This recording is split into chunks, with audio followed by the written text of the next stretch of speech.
بسم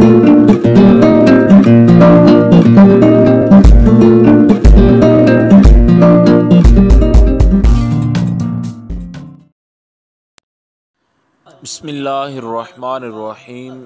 بات کریں گے ہفتہ کے دن کے متعلق کہ اس کا کس ستارے کے ساتھ کیا تعلق ہے اور نجومیہ کے نزدیک یہ دن کیسا دن ہے۔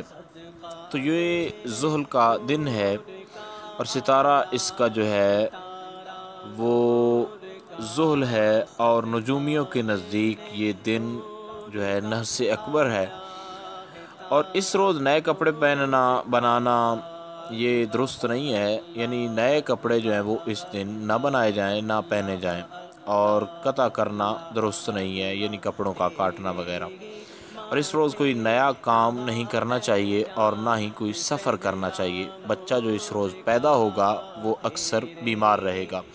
سورہ بنی اسرائیل کی آخری 10 آیات پڑھ لی جائیں تو تمام تر نحوستوں سے بچا جا سکتا ہے۔ تو ہفتے کے دن کا آغاز سورہ بنی اسرائیل کی آخری 10 آیات سے کریں تاکہ آپ کا مکمل دن جو ہے ان تمام پریشانیوں سے جو ہے وہ صحیح گزرے۔ امید کی جا سکتی ہے جو گائیڈ لائن آپ کو بتائی گئی ہے اس کی مکمل طور پر آپ کو سمجھ آ گئی ہوگی۔ پھر بھی اگر آپ کا کوئی سوال ہو کسی حوالے سے تو آپ لوگ کانٹیکٹ کر سکتے ہیں انشاءاللہ العزیز۔ کامنٹس کے اندر بھی کوشش کی جائے گی کہ آپ کو آگاہ کر دیا جائے۔ السلام علیکم ورحمۃ اللہ وبرکاتہ۔